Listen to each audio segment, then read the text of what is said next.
안녕하십니까. 일요 리서치입니다. 그 전자실적 잘 나왔네요. 이 정도면 부합한 거 아닌가? 아니요, 예상치 하회요.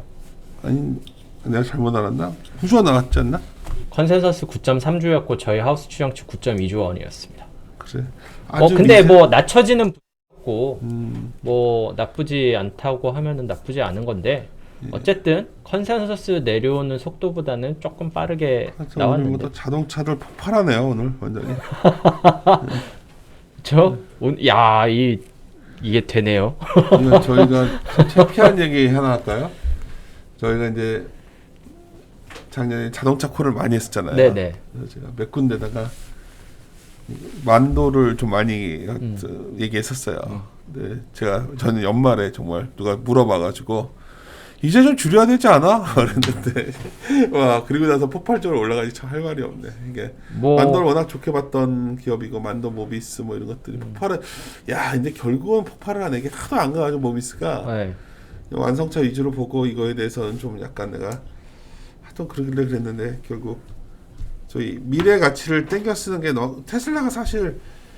테슬라가 저렇게 가버리니까 네, 뭐 자율주행 뭐 이런 걸로 해서 뭐 갖다 이렇게 해야 되는 상황에 온 것 같고. 네.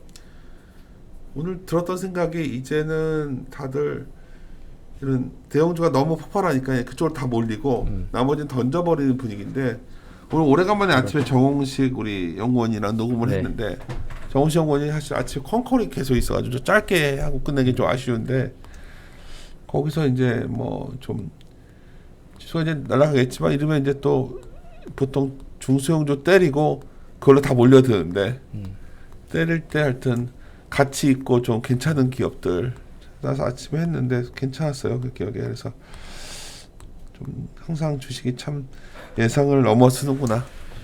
아니 뭐 어떻게 보면은 너무 미래에 있었던 호재를 땡겨다가 반영하는 거 아니냐라고 생각하시는 분도 있을 수 있는데 전 그것보다는 이런 호재에 이렇게 반응을 한다는 현재 상황이 더 중요한 것 같아요. 정말 돈들이 많이 오고 있고. 그렇죠. 그만큼 위험 선호도가 높고 그만큼 유동성이 풍부하다면은 이게 이성적이냐 비이성적이냐, 이게 비이성적이다라고 판단하는 것보다는 그 흐름에 이 몸을 맡기는 게 맞는 것 같습니다. 아직 음악이 나오고 있으면 연구도 이런 말하는 거 보니까 진짜 좀 너무 흐름에 맡기자 말까지 하는 거 보니까 많이 온 것 같은데. 아니 뭐 저도 그렇게 생각은 하는데 제 생각은 이거예요. 아직은 음악이 나오고 있고 그러면 춤을 추고 있는 게 맞고, 다만 항상 출구 근처에 있어야 될 것 같다. 근데 사람들이 출구 근처에 있지 말고 제가 이제 얼마 전에 또 어제 그 제목을 자극적으로 뽑으시더라고. 이번에 이제 매일경제신문에서 유튜브를 또 만들었는데 좀 와서 좀 그러려고 갔는데 제목을 막 만취하게 됐다는데 나는 그거예요. 그러니까 워렌 버핏이 옛날 주주서원에 썼던 게 참 마음에 들어서 무도회장의 시계에는 시계바늘이 없다. 네. 그러니까 우리가 알 수가 없다는 거죠. 뭐 춤추는 동안에는 진짜 많지만 하지 말자. 너무 취하면 이제 몸을 못 가두니까 취하는 게 이제 뭐 그렇죠. 그래서 또 오늘 저는 요새 이제 이번 주부터 다시 녹음 시작하면서 이제 애널리스트들과 얘기하면서 들으면서 들었던 생각이 하여튼 그래도 그냥 자꾸 시장도 저는 사실 그래도 좀 부담스럽다. 뭐 애널리스트가 별거 있으니까 우리들이 한계일 수도 있겠지만 뭐 제가 지난 봄에는 뭐 정말 빠지던 말던 자신 있게 사자고 계속 했었지만 이번에 반대로 그때도 근데 사자고가 우리가 하는 게 오늘 2,000 깨지면서 사자 그랬어요. 그래서 사실 창피한 얘기지. 그렇지만 1,600 깨졌을 땐 정말 그냥 다 질러 사자 했던 거고, 그래서 사과나무를 그때 1,500대 썼던 건데 지금 올라갈 때도 나는 우리가 대신 한 2,750에서 2,800이 고점이라고 생각했다면 3,000, 3,200? 뭐 이 정도 가져야 끝나는 건지. 하지만 나는 이 영역에서 막 새로 계좌 터서 주식 살고 아무리 장기 뭐 요새 가장 많은 논리가 고객 예탁금이 아무리 팔아도 계속 들어오기 때문에 고객 예탁금이 정치되기 전까지는 계속 주식은 오른다 뭐 이런 논리까지 나오는데, 그래서 그런 논리보다는 그것 때문에 대형주가 되는 것 같아요. 개인들이 인덱스 자체가 부담스럽잖아요. 그러니까 많이 오른 중소형주 잘못 샀다가는 이제 큰일 날 것 같으니까 그럴 바에는 차라리 지금이라도 주식 사야 된다면은 안정적인 대형주 사야겠다라고 생각을 하시는 것 같고. 나는 오늘 아침에 정우식 용어는 딱 얘기하다 들었던 생각이 이런 거 했었거든. 오늘 우울증 치료제 많이 만드는 어떤 제약회사가 있는데 처음 오, 거기 유명하잖아요. 하여튼 그 회사는 막 아까 방송 들으실 때 하시는 게 네. 낫고 근데 내가 요새 우울하더라고. 정말 몸도 아프고 그러니까. 네. 그러니까 그래도 숫자가 좋아지는 것들을 뒤져보자 나는 입장이기 때문에 뒤지다 보니까 또 재밌는 것도 많고 부동산도 요새 뭐 달라진 거 아무것도 없는데 정부가 좀 공급을 늘리려고 하다 보니까 뭐 임대주택 같은 것도 하면 임대주택이라는 게 뭐 여러 가지가 있겠지만 들어가는 게 좀 쌀 수 있잖아요. 네. 들어가는 자재 같은 게 이제 뭐 그랬을 때 뭐 여러 가지 여러 애널리스트들의 아이디어를 듣고서 막 기업들을 좀 탐만 갔다 온 거 얘기 듣고 이러다 보니까 의외로 또 괜찮은데 주가가 좀 정말 하나도 안 오른 것들도 있더라고. 그런 회사들인데.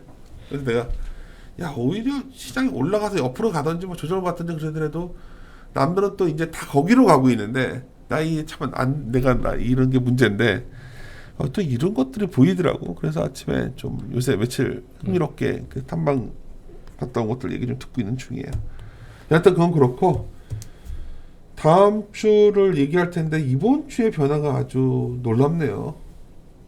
어떤 거요? 다음 주 일정 말고 뭐 그거부터 그럼 먼저 할까요? 하는데 하여튼 이번 주에 나온 것들이 참 놀라운 것들이 많은 것 같아서. 맞아요. 지표도 실적도 그렇고 지표도 그렇고 너무 잘 나오고 있습니다. 다음 주 일정부터 보죠. 다음 주 일정이 엄청난 게 없어서 별로. 네, 엄청난 건 없고 그냥 CES가 있고 주 초반에 있고요. 주 후반에는 금토일리가 예정돼 있는데 CES 같은 경우에는 아시는 것처럼 전 세계 3대 IT 가전쇼입니다. 그런데 이게 난리잖아요. 코로나 때문에. 그래서 온라인으로 열려요. 55년 만에 처음 있는, 그러니까 CES가 개최된 이후 처음 있는 일인데 어쨌든 이 온라인으로 열리고요. 이번 CES의 특징 같은 경우에는 중국 업체 참여 비중이 굉장히 줄어들었다는 거죠. 항상 CES에서 뭔가 신제품을 발표하고 뭔가를 보여줬었던 화웨이가 아예 이번엔 참가를 안 하고요. 여기에 추가적으로 중국 업체들도 전반적으로 이렇게 참여가 줄어들어 있는 상황이다. 이렇게 보시면 됩니다. 이거는 대부분 미국의 중국 기업들에 대해서 좀 제재가 영향을 미쳤다. 이렇게 보시면 될 것 같고요. 한국 같은 경우에도 이번에 여기에서 뭐 여러 가지 발표를 하는데 삼성전자 같은 경우에는 TV들에 대해서 스마트 TV를 좀 더 발표를 할 예정이고 고화질, 뭐 QHD 이런 TV 위주고요. LG 같은 경우에는 가전제품인데 뭐 무인 청소기라든지 이런 것들 보도자료로 나오고 있더라고요. 어쨌든 이 가전쇼다 보니까 가전제품들이 신제품들이 많이 나올 예정이다. 이렇게 되어 있습니다. 이 CES 하기 전에 이 참가자들한테 설문조사해가지고 어느 분야에 가장 관심이 있냐라고 해가지고 한 3개 정도 뽑아보니까 첫 번째가 인공지능이고 두 번째가 스마트홈이고 세 번째가 그 무선 장비 분야, 와이어리스 분야 이렇게 대답을 했더라고요. 그냥 뭐 예상할 수 있는 평이한 수준의 뭐 제품들과 기대감 그 정도라고 생각을 하시면 될 것 같습니다.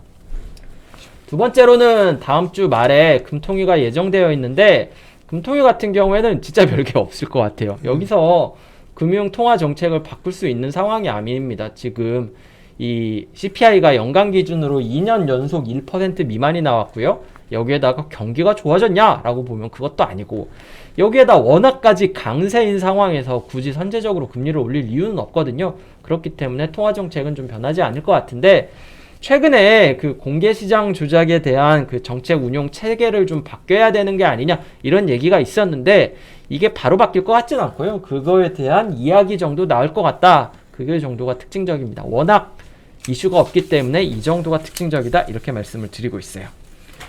네, 여기까지가 일정 말씀드린 내용이었고요. 네, 이제 내가 이번 주에 나온 지표들이 참 놀랍다는 게 이번 주 차트보다 이 두 개의 그림이 다 중요한 것 같은데 네. 미국 ISM 제조업 지수는 상당히 잘 나왔어요.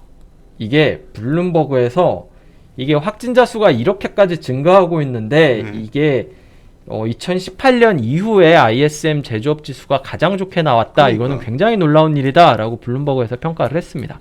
저도 어제 미국 증시가 뭐 여러 가지 이유로 바이든 당선 때문에 하지만 미국은 생각보다 이게 잘 나와가지고 이게 이거에서 끝난 게 아니라 이제 ISM 서비스업 지수도 예상보다 잘 나왔고요. 고용지표 그러니까 주간 신규 실업수당 청구 건수 같은 경우에도 예상보다 잘 나온 상황입니다.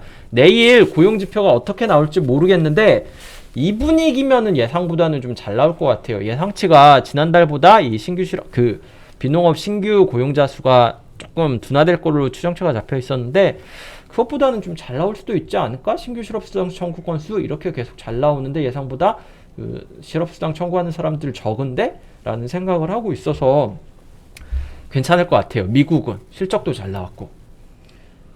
또 스프레드도 상당히 이거 의미 있는 거 아니에요? 이거 되게 의미 있는 거죠. 5년물과 깜짝 놀랐죠, 10년물이 일드 스프레드가 지금 트럼프 당선 이후에 가장 높은 수준까지 벌어져 있습니다. 이거 한 2018년대 생각해 보시면은 2018년 때 생각해 보시면은 막 이거 좁아지면서 이제 경기 침체 온다 막 그럴 때 있었어요. 그 장단기의 금리 이렇게 줄어들면은 이 주가가 그 다음에 올랐던 적이 별로 없다라고 했었는데 지금 상황 완전히 바뀌었습니다. 거의 그 최대 수준까지 올라가는데 왜 이렇게 장단기 스프레드가 벌어졌느냐라고 하면은 단기 같은 경우에는 이제 민주당이 상원까지 장악을 했기 때문에 이제 부양책이 통과가 쉽게 될 거고 부양책이 부양책이 도입이 되면은 장기 성장률은 개선될 텐데 자금을 조달해야 되니까 단기 채권 금리는 좀 떨어질 거다. 결국에는 장단기 금리 차가 이렇게 벌어질 거다. 이거는 경기 쪽에서는 굉장히 좋은 신호다라는 해석을 하고 있기 때문에 주가는 긍정적이라는 거죠. 어쨌든 이 두 개만 놓고 보면 미국은 상당히 좋은 거잖아요. 상당히 좋죠. 근데 한국이 더 좋아요. 네. 주가는 한국이 더 좋습니다. 아니 뭐 주가 떠나서 이러면은 경기가 좋아지니까 네. 우리가 이제 정상화 될 것이다라는 기대로 주가가 올라왔는데 네. 좋아진 거죠, 미국은. 좋아진 거죠. 네. 이게 근데 참 까리한 게 유럽 같은 경우에는 지표도 안 나오고 있고 그렇게까지 좋지는 않거든요. 그런데 유럽도 같이 오르고 있고 미국만 좋은 건가? 라는 생각을 하게 하는 거죠.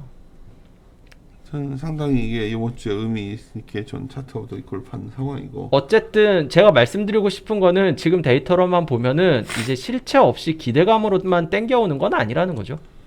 그렇죠. 지표들이 개 돌고 있습니다, 실제로.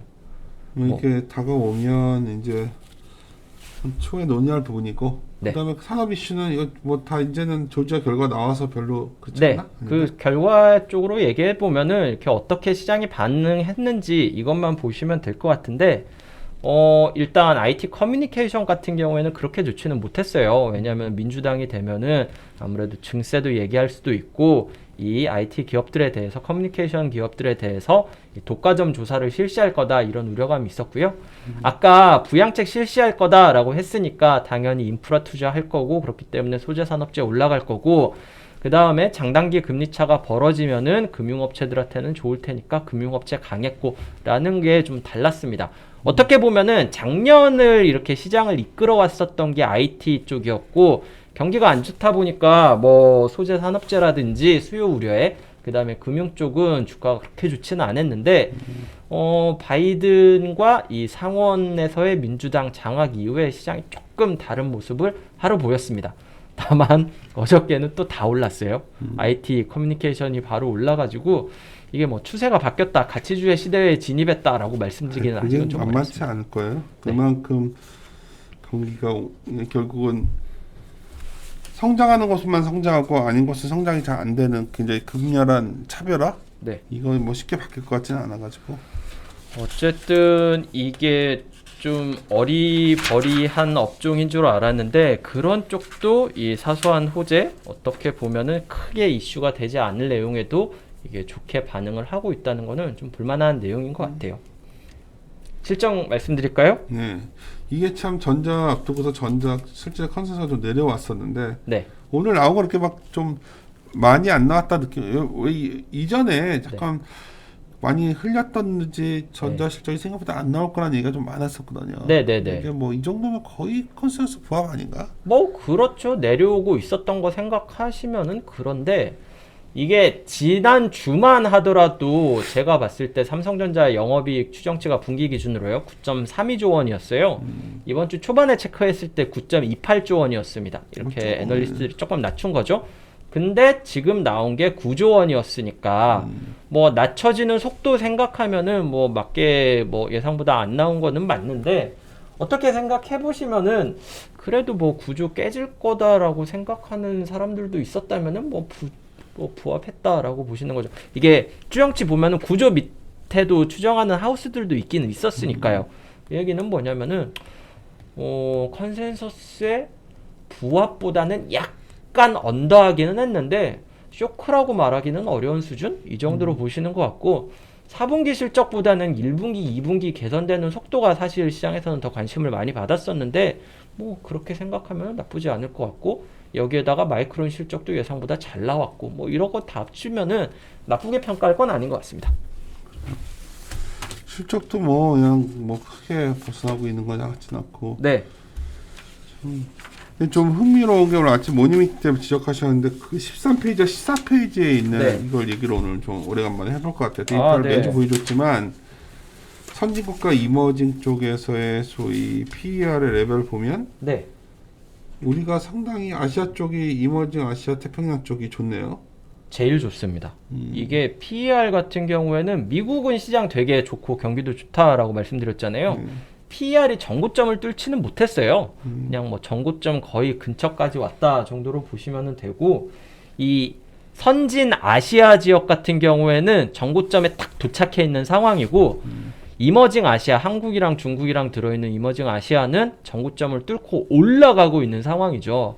여기에는 한국의 역할이 굉장히 컸다라고 생각을 하고 있고요. 근데 지금 이 문제는 이머징 아시아로 보면 한국, 중국, 대만 뭐 이런 데인데 네. 중국이 자꾸 빠지고 있잖아요. MSCI에서 종목들. 맞습니다. 중국 비중은 감소하고 오늘도 있죠. 종가에 들어오는 거예요? 여기도 그런 쪽? 네, 오늘 종가에 외국인 들어와야 돼요. 이거 이슈를 뭐 말씀드려도 이거 언제 올라갈지 제가 몰라가지고 보실 때쯤에는 끝난 이슈일 것 같은데 설명을 해드리면은 올리겠지 뭐. 설명을 해드리면은 이제 그 중국이랑 아니 그 미국에서 국가 보안을 근거로 해가지고 그 중국 기업들을 제재를 했고요. MSCI가 12월 달에 11월에 결정된 이 행정명령을 근거로 이 11개 기업이었나요? 이거를 제외할 것, 9개 기업 뭐 12개 종목 뭐 그랬었던 것 같은데 이거를 제외할 거다라고 발표를 했습니다. 여기에 추가적으로 이 중국 3대 통신사가 있어요. 차이나 모바일이랑 차이나 유니콤이랑 차이나 텔레콤 이름 다 비슷하죠?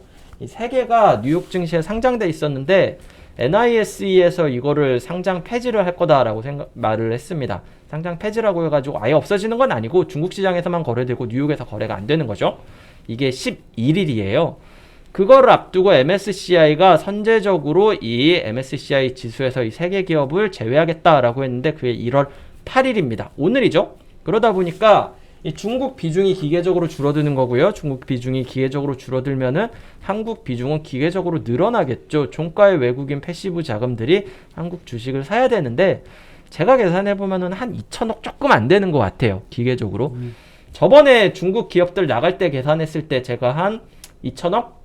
최대 3,300억 정도 예상했었는데 종가 근처에 들어온 게 한 1,800억 정도 되는 것 같더라고요. 이번에도 비슷한 규모가 들어올 거다라고 생각을 하고 있습니다. 비중 계산해보면 그때나 지금이나 거의 비슷하거나 약간 이번이 적으니까 생각하면은 한 1,800억 조금 안 되는 거 오늘 종가에 들어오지 않을까 외국인들 이렇게 생각을 하고 있습니다. 지금 마이너스인데 종가 쪽에서는 조금 마이너스 폭을 좀 줄이지 않을까라고 생각을 하고 있어요. 어제 달러가 좀 약간 하락해서 약간 벗어났었죠. 조금 반등했습니다. 그러니까 스프레드도 그렇고 미국이 좋아 경제가 상대적으로 글로벌 대비 좋은데 네. 마냥 달러가 약세일 수는 없잖아요. 물론 달러 많이 풀고 있다는 건 있지만 아니 그거는 저는 맞다고 생각을 하는 게 금리가 엊그제는 올랐는데 달러는 약했거든요. 그러니까. 이제 금리가 이틀 오르니까 이제 달러도 조금 강해졌어요. 근데 재밌는 거는 보통 달러 강해지면은 약해져야 되는 상품들 있잖아요. 다 셌어요. 유가도 셌고 그러니까. 뭐 구리 조금 밀렸었나? 구리도 오르고 옥수수 원자재 다 오르고 그래가지고 추세적으로 못 돌아선다고 보는 거지. 그렇게 봐야 되나요? 아니면은 원자재 수요가 이 통화적인 수요를 넘어설 정도로 강할 거다라고 하는 기대감이 잡혀 있을 수도 있고요. 어쨌든 지금 생각보다 모든 자산이 올라가고 있어요. 그러니까. 어떻게 보면은 이거를 반영해주는 게 반증해주는 게 비트코인 가격 강세라고 생각을 하고 있거든요. 어마어마하더라고요, 요즘. 저 현금 빼고 다 오르고 있는 상황에서 굳이 여기서 이렇게 베어리시하게 반응을 해야 되나? 사실 3천이 이렇게 쉽게 올라갈지는 너무 몰랐으나 여기에서의 전력을 한다고 하면은 여기서 그냥 이제 팔고 지켜보세요라고 말해야 되나라는 거에 대해서는 조금 지금 고민을 하고 있습니다. 난 여전히 현금 어느 정도 가져가야 된다. 아니, 저는 현금 가져가야 된다고 생각을 하는데 아까도 말씀드렸듯이 이 출구 근처에서 좀 주자. 저번 주에 제가 이제 하여튼 여러 전략팀원들한테 뭐 틀린 건 틀린 거고 우리가 시장에 맞춰서 밴드 상단 올려라 했더니 이제 어느 정도 저한테 가져온 게 한 3,200 정도 가져오셔서 이제 대외적으로 말을 하고 있는 중인데 사실 내가 이제 이럴 때 좀 힘든 게 사후적으로 우리가 갖다 맞추는 시기잖아요, 사실. 그렇죠. 뭐 이것 때 보고 저것 때 보고 어느 정도 열 수 있을까 이런 개념을 얘기하는데 사실 지수가 올라온 힘은 뭐 그걸로 올라온 건 아니기 때문에 네. 이익이 좋아져서 올라온 거는 그 범위를 넘어간 것 같고 넘어섰죠. 결국 지금 더 올라갈 수 있다는 논리도 뭐 우리가 솔직히 말하자면 예탁금도 엄청 늘어났고 이랬으니까 그 돈으로 들어올 거다 뭐 이거 외에는 논리가 없는 상황이거든 지금. 뭐 그래서 요즘 제가 어제 정말 웃긴 얘기 들었는데 일단 어떤 분이랑 좀 통화를 오래 하다가 이제 제가 은행주는 좀 부정적으로 얘기를 많이 했었거든요. 왜냐면 정부에서 너무 배당 같은 걸 막고 있기 때문인데 어제 이제 금리가 좀 움직이니까 그래도 은행도 이제 한번 되지 않겠냐 막 얘기를 하길래 내가 보험이 아주 세게 반응을 하더라고요. 보험이 반응했죠. 그거는 왜냐면 보험은 좀 더 그렇죠. 금리 올라가면은 그렇죠. 할 말은 있지만 부채랑 근데 이제 얘기를 하다가 들었던 게 요즘 뭐 하세요 그랬더니 컨콜 우리가 대면이 잘 안 되잖아요 요즘 다들. 네. 컨콜로 하니까 확실히 이게 떨어진다고. 맞아요. 네. 집중이 안 돼요 그거. 그래서 컨콜. 이제 그 문제를 얘기를 하더라고요. 야, 저는 만나서 진짜 대면으로 서로 얘기해야 이게 좀 좋은데 이게 문제가 있고 두 번째는 젊은 매니저들이 상당히 공무원 이미 작년에 많이 떠났다고 하더라고 거기들. 아까 네. 시작하기 전에 얘기했던 그곳에 그분들이 거의 대표하던 선수였잖아요 그 친구가. 그렇죠. 그러니까 의외로 많이들 관둬서 나가 있다. 그래서 그 사람들이 이제 보통 뭐 우리 자금을 대주는 분 갖고서 운영을 하잖아요 보통. 그런 개인 자금도 꽤 있겠다 우리끼리 얘기를 하는 중이었고 그 얘기를 좀 했었고. 이거 말하면은 잘릴지 안 잘릴지 잘 모르겠는데 좀 비슷한 것 중에 모 하우스가 규모가 굉장히 줄었는데 이게 기계적으로 사람을 내보낸 건 아니고요. 그냥 다른 부서 가고 싶은 사람 손들라고 했는데 굉장히 많은 애널리스트들이 손을 들었다고 하더라고요. 진짜? 그래가지고 왜 밖으로 나가려고 하냐 리서치가 싫으냐라고 했더니 그게 아니라 주식하고 싶다고. 우리 주식 못하니까. 그런 일이 있었다고 하더라고요. 그리고 제가 얼마 전에 여의도에 여러 가지 그런 사무실적 운영들 하시는 분들 있잖아요. 네. 그래서 상당히 인원을 서로들 이제 들어온다는 애들이 많아져가지고 늘리고 있더라고요. 그래서 매미들? 매미들 있겠죠. 뭐 브로커 출신도 있고 매니저 출신도 있고 젊은 친구들끼리 굉장히 공격적으로 특히 하다 보니까 그런 개인 자금도 많이 섞여 있다는 느낌도 받아요. 그래서 제가 이제 어제 그런 얘기를 하다가 요즘 뭐 하십니까 했더니 나도 유튜브 본다니까요 그러더라고. 그래가지고 내가 이제 무슨 한참 동안 얘기하다 웃었는데 그래 제가 이제 그 말을 했죠. 하워드 막스 요즘 뭐 하시냐 그래서 하워드 막스 책 많이 본다고요. 좀 이거저거 이렇게 모크레이트닷컴 가서도 좀 뒤져보고 이거저거 하면서 그 하워드 막스 책 중에서 Very Important Thing 있잖아요. 그 검은 책 그거 뭐지? 안 읽어봐서 잘 모릅니다. 그래? 안 좋아하는구나. 왜 안 좋아하지? 난 되게 좋아하는데 좀 아저씨 같은 스타일이어서 그렇죠.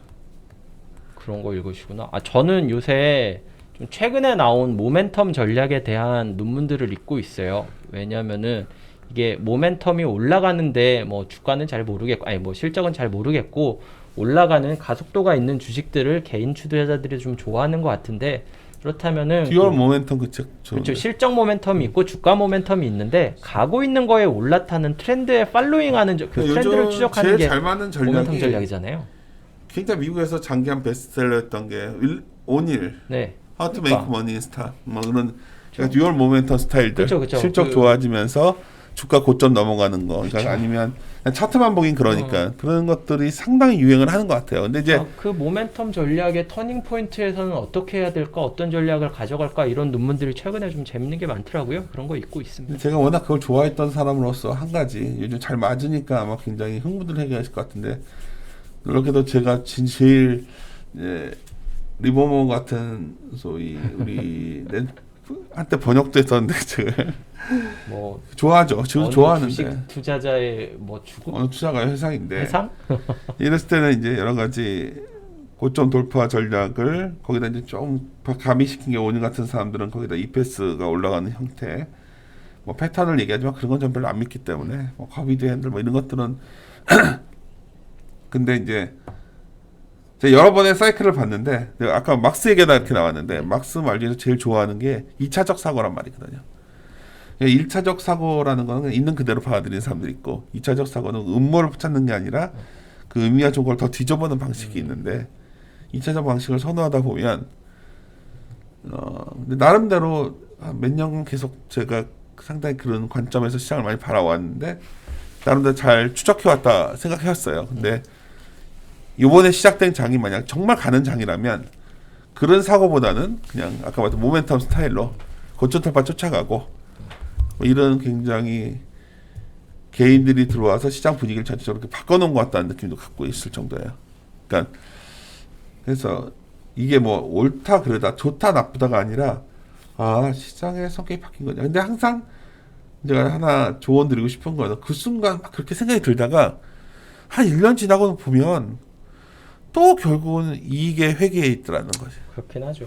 그게 이제 항상 그래서 몇 번의 사이클 보면서 느꼈던 건 좋은 주식을 합리적 주가는 싸게 사면 좋은데 합리적 주가 이상에서 사는 거는 굉장히 위험하다라는 어떤 나는 이게 보수적인 게 아니라 그거에 대해서 너무 좀 압박감을 갖고 있는 사람이어서 요즘 섣불하게 섣불리 막 이런 거 말하는 게 제일 좋거든. 버블을 끝까지 즐겨라. 부러질 때 팔아라. 야, 이런 말이 참 하면 좋은데 저는 주식을 싸게 사는 게 제일 중요하다고 믿는 사람이기 때문에 여전히. 그러니까 좀 덜 부담스럽고 밸류 좀 근데 그런 게 할인받고 있더라고. 있었던 대형도 있었으니까 그런 거 사는 대형주가 거죠. 쌌다가 이제 올라온 거고. 네. 야, 내가 오늘 그러다가 오늘 아까 짧게 정홍신 연구를 오래간만에 얘기해. 홍식이 종목이 정말 안 좋거든 요즘 다. 그래서 뭐 월보 이번 주 월요일인가 냈는데 그것도 안 하고 있다. 오늘 녹음했는데 하여튼 재밌었어요. 그래서 주식은 좋은 기업을 사야 되고 합리적 가격에 사야 된다는 원칙을 견지하다 보면 뭐 시장이 어떻게 되든 말든 다소 변동성이 생겨도 큰 문제가 없지 않을까 생각이 듭니다. 내가 전에처럼 몸이 안 좋은 게 아닌데 이번에 또 알러지성 비염이 생겼는데 그 알러지의 원인이 뭔지 모르겠네. 그 저거 건강 검진할 때 받아볼 수 있는데. 그래? 네. 그것부터 해야겠다. 하여튼 마무리 짓고 잘 모멘텀 그것도 한번 더 좀 모멘텀 전략이 잘 맞는 것 같죠 요즘. 그래가지고 좀 자료를 쓰려고 생각 중입니다. 그때 많이 진행된 것 같던데 모멘텀 스타일들이. 아니 뭐 모멘텀 스타일이 진행됐을 때 뭐 합리적인 의사결정을 어떻게 하느냐라는 거라든지 뭔가 변화가 오는 시그널을 어떻게 잡을 거냐 뭐 이런 거에 대한 논문들이 괜찮은 게 요즘에 많이 나왔더라고요. 그래서 최근에 2020년 논문입니다. 작년 논문이에요. 최근 논문입니다. 그래? 다시 그쪽을 많이 뒤지는구나 분위기가. 그래서 그런지 그냥 셋업 스타일로 종목보다 돌파하면 사고 뭐 이런 것들도 굉장히 올드한 방식. 저도 그걸 많이 선호했던 사람으로서 그게 잘 맞다가 한국에서도 2015년부터 2020년까지 잘 안 맞았잖아요. 전사했죠. 그거 스타일을 했던 사람들이 전사했어요. 그렇죠. 그런데 지금 2020년에 다시 잘 맞잖아요. 어떻게 보면은 개인 투자자들도 그렇고 일반적인 투자자들도 그렇고 굉장히 편안하게 대응할 수 있는 쉽지가 그 제일 쉬운 전략인데 장기적인 그거에 대해서 트랙을 봤을 때 시장의 정보가 전달 속도가 빨라졌기 때문에 그게 어려워진 거거든. 그렇죠. 과거에는 셋업 단계에서 치고 나가면 추세가 확 생겼는데 근데 뭐 그거는 뭐 다 여러 논문에서도 제기하고 그렇죠. 그래서 여러 가지 차트 패턴 같은 게 잘 안 맞았던 이유고 오일 같은 사람들이 그 이익을 같이 적용할 수밖에 없었던 이유였는데 최근에 보면은 잘 맞아요. 잘 맞으니까 이제 말도 얼마나 좋습니까? 달리는 말을 올라타라. 트렌드 팔로잉. 그렇죠. 코벨책이랑 잘난 척하는 것처럼 있지만 그게 아니라 제가 이번에 어떤 책의 한 부분에 뭐 좋은 책들 소개해 주는 걸 썼어요. 알려드렸을 내가 네네네네. 근데 거기 이제 원래 넣으려고 했던 주제에 코벨의 트렌드 팔로잉이 있었는데 번역이 안 돼 있더라고. 아 그래요? 그래가지고 내가 영어로 보셨어요? 옛날에 번역본이 있었어요. 오... 아니 놀리지 마라 자식아. 그게 2판이 번역본인가 있었고 그다음에 하도 안 팔려 절판이 됐어. 근데 지금 5판인가를 보고 있거든요 다들. 근데 그 책은 번역이 안 돼 있는데 1판 번역본이 거의 반 이상은 설명이 되니까 비교하면서 봤죠. 그리고 뒤에 게 상당히 흥미로운 게 많아요. 내가 갖다 줄게. 네. 근데 거기에서 에디스 위코타부터 해서 이제 우리 마피아 위저드에서 가장 스타였던 사람들 이런 사람들 얘기 나오는데 요즘 그런 책 보면서 내가 새삼 야 이게 언제냐면 2000년대거든 초반에 엄청난 아유... 트레이더들의 시장. 근데 순서가 재밌는 얘기 해줄까? 만약 그게 맞다면 이렇게 해놓고 뭐 리프티 다 얘기하고 있는데 그런 게 아니라 그 다음에 굉장히 그 트레이더의 시장이 열려버리는 경향, 변동성 시장이라니까 벌러타일 마켓이 확 생겨버리는 국면에 오는 것 같다니까 지금. 그러니까 저도 약간 이게 생각하는 게 2005, 6, 7년처럼 되면 어떡하지라는 생각하고 있어요. 2005년에 시장 좋고 2006년에 나쁘지는 않았는데 인덱스는 이렇게 길고 여기서 버티면 2007년에 그 좋은 거를 다시 한번 즐기고. 과거가 똑같이 재현되진 않기 때문에 뭐 맞습니다. 반복적이진 않겠지만 오늘 얘기하다 보니까 뭐 산으로 갔는데 아마 만약 이런 장에 가장 유행할 수 있는 책은 오늘 책이에요. How to Make Money in Stock. 그건 워낙 번역도 잘 돼 있어요. 그 옛날 번역보다는 우리나라 번역 제일 잘하신다는 이건 선생이 번역을 했기 때문에 제가 알기로는 그 번역한 걸 제대로 못 봤는데 뭐 그런 류의 종목 접근들이 유행하는 것 같고 아니 왜냐면 노땅들 모여가지고 맨날 저 통화하면서 이런 얘기 하거든. 뭐하냐 제일 웃긴 얘기가 요새 그런 거 보잖아요. 나 유튜브 보면서 개인들이 무슨 생각을 갖고 있나가 제일 궁금하다는 거야. 그럴 정도로 힘이 세져 있는 상황이어서 여의도도 고민이 커지고 있다는 거 말씀드리겠습니다. 근데 제가 최근에 이제 일주일 됐죠. 신년하고서 여러 가지 이제 좀 재가동되면서 얘기도 만나서 하고 한 결론. 그래도 원칙은 변하지 않을 것이다. 또 1, 2년 지나고 나서 살아남은 애들을 딱 보면 철저하게 좋은 기업만 한 사람들이고 좋은 기업을 정말 비싸지 않게 사놨던 사람들이 돈을 벌었지 막 쫓아다니다 보면 화려한데 지나고 나서 보면 참 허무한 게 주식시장일 수도 있으니까 뭐 저희가 노파시에서 말씀드린 거니까 너무 흥분하지 마셨으면 좋겠다는 바에서 말씀드렸습니다. 예, 마무리 짓죠. 네, 함께 고민하시죠.